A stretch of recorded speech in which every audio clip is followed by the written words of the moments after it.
Hello my friends and welcome. Let's go for the Ukrainian front lines update. Today Russia unfortunately got some sort of the success near to Novoselivsk village. Yes, they took some of the ground, but at the same time they were devastated by the Ukrainian defenders. Let's go to the timeline. It was yesterday and it is today. You see the advancement of the Russian army in this area all around. They moved by 300 meters, but at the same time lost many of the tanks, armored vehicles and personnel. Russia claimed, however, that they've took this village under control. We see it on the other map of the Institute of the War Researches. They don't have the timeline as the deep state military maps, but here they show that Novoselivsk is under control by the Russian forces, because they mark the claimed territory. And let me show you one of the videos. This shows how the Russian tanks were just devastated over there. I cannot play the full version because of the restrictions on this platform, so I'll just show you the screenshots. If you want to see the full one, please go to my Telegram channel. You may find it in the video description just below. So what Russians did, they crossed actually the railroad and went under the Ukrainian attack. Ukraine used the artillery systems as well as drones. So the majority of the Russian vehicles just went kaput. Nevertheless, as you can see, Ukraine left this territory and the railroad that you saw in the pictures is coming over here. Maybe it was the precaution for our side to leave this area because Russia assaulted with the tanks. Well, if Russia sends more reinforcements to that area, they may take this village under control. After this village, there is just the free ground for many of the kilometers. Probably the small village is over here and that's it. I'm sure that Ukraine mined this area. As for the previous Russian attack vector, they tried to attack from this position, but were repelled by Ukrainian defenders. Their main goal was to take Borova under control. As you see, they were unsuccessful and now they're trying to assault from the area where there are not many villages. Because using the villages in this area, Ukraine was able to build the defense lines that Russia is unable to penetrate. Still, Russia has accumulated lots of the forces for the possible assault operations. Their main goal is to deflect the attention of the Ukrainian army from the Bakhmut direction and also maybe to take more ground in this area. As I told you, they want to reach this water reservoir. Let's check out the southern front line, the hottest place nowadays. In Vuhledar there is no further movement. Russia tries to get the lost ground and the Ukraine assaults forward. Checking the other map shows that there is no movement from either of the sides. But we got some images coming from Makarivka where Russia lost lots of the armored vehicles. It happened last month, then Ukraine took control over this village. Those are the tanks that Russia lost in that particular village. But the biggest fight is ongoing near to Robotyne village in Oriheve direction. Unfortunately, there are also heavy losses from the Ukrainian side as well. Here we have the confirmation that Ukraine lost Leopard 2A4 tank over there. This is the camera from the Russian FPV drone. So at first it was hit by the drone and later on it was hit with something really big. Well, it's not a good quality image, but here you can see the tank base and the turret was separated. The good thing is that the crew wasn't inside the tank, it was abandoned for sure. We may see that all of the hatches are open and tank was disabled probably at first by the mine. The wider image shows not just the Leopard 2 remains but the remains of the other armored vehicles and tanks. At least 2 of the Soviet tanks and I don't know what is that actually. Our officials say that the offensive is very hard for the Ukrainian army. Without the air superiority, without the long-range missiles, I would say that Russia has functioning supply lines until now. But according to many resources, including the Russian resources, they will not last for long. But fighting continues and Russia also has losses. This Russian BMP is stuck in a mud and after received a strike from the Ukrainian FPV drone. There was the second blast that destroyed the vehicle. As you can see, Russia still uses the wood to defend their vehicles. There was one more drone attack on the Russian Buk system. Rocket detonated and began to dance across the field.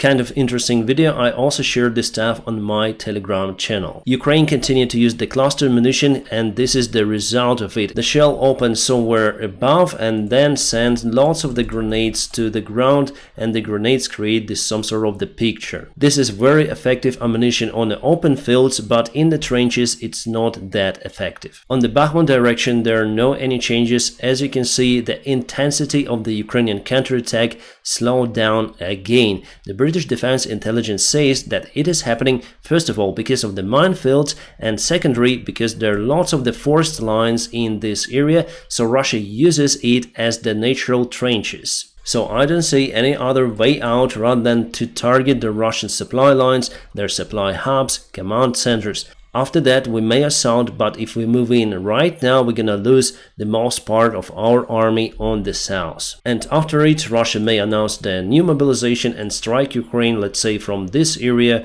or from Donbass direction. Was it the counterattack plan miscalculation? Probably it was, but I think that there are many other plans that are on the standby. The one that shows effectiveness includes using lots of the artillery shells. Hopefully we'll have many more of them. That saves the lives of our soldiers. Let's check out the losses for the sides for the last 2 days. Russia lost totally 48 units and Ukraine lost 27 of the vehicles. This information comes from Oryx. It's the independent resource, and more or less this information is correct. Again, from what I can see, Russia lost more tanks compared to Ukrainian side. The Buk air defense system that I just showed to you. For Ukraine, the big loss is the Mi-8 transport helicopter. There is no Leopard 2A4 in statistics, probably it was in the previous one. As for the Russian side, they continue to lose lots of the armored vehicles. They lost 8 of the BMP-2 vehicles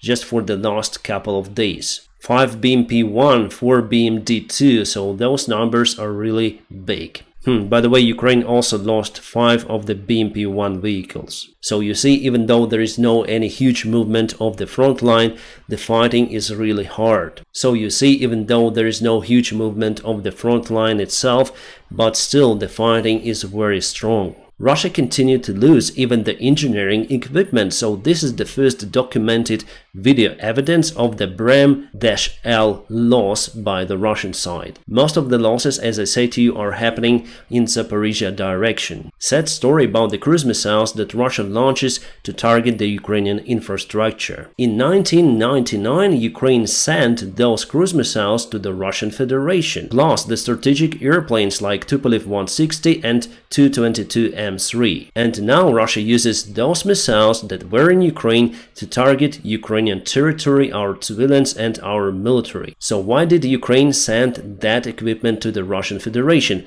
Because there was the natural gas debt that we should have paid, but instead Ukraine sent the equipment to pay for this debt. Anyways, Ukraine would have to get rid of that weaponry according to agreement with the United States of America, so they thought by that time that it is better to transfer this weaponry to cover the debt. By that time Russia wasn't aggressive towards Ukraine, and Putin wasn't a president of Russia. Again, the last night Russia attacked the grain ports of Ukraine, but one of the drones landed on Romanian territory. I don't think that it will lead to some sort of the escalation between NATO and Russia. Russia already did this stuff before and they feel quite comfortable with that. There was no strong reaction from the NATO countries than any kind of the Russian drone or missile hit the NATO territory. Even Romanian vessel was targeted around 3 days ago, but there's just silence. According to some experts, Russia targets the Ukrainian grain ports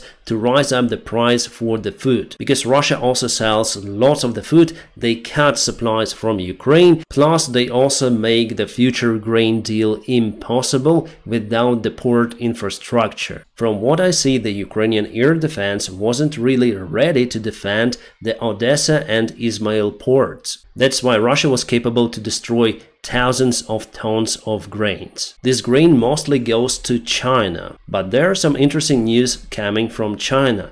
they may join the Saudi Arabia deal. Just to remind you, there will be the meeting in Saudi Arabia without Russia, where countries will discuss the future of this war and how they may stop it. I think that they will mostly support the Ukrainian initiative to return back our territory, providing the security guarantees in the future. So it seems like the grain deal cancellation was the final drop for the Chinese patience. By the way, Ukraine is now negotiating with the United States of America to provide those security guarantees after the war is over. Well, if you want to hear my opinion on this topic, if Ukraine doesn't join NATO, the other security guarantees will be just useless. We already know about the Budapest Memorandum and other stuff. So the NATO membership is the only way out for Ukraine to keep the peace on the territory for a long time. Or the other variant is for Russia just to collapse, which could be even more profitable. So I think that without any of those two variants, the war will continue. Ukraine continued to target the ammunition depots on the occupied territory. This was filmed today in Tokmak in Zaporizhia direction. Someone was not smoking but vaping very hard in Moscow. That is actually the accumulator battery factory, which is located not far away from Moscow. Alright, that's what I'm talking to you. This article was published on the New York Times. The Ukrainian army refused to follow the strategy presented by the United States instructors. Ukraine started the counteroffensive using these tactics but failed. You saw many of the devastated Bradleys and Leopard tanks. On the battlefield, Ukrainian army faced with the minefields and massive use of artillery from the Russian side. Because of that, the Ukrainian commanders concentrated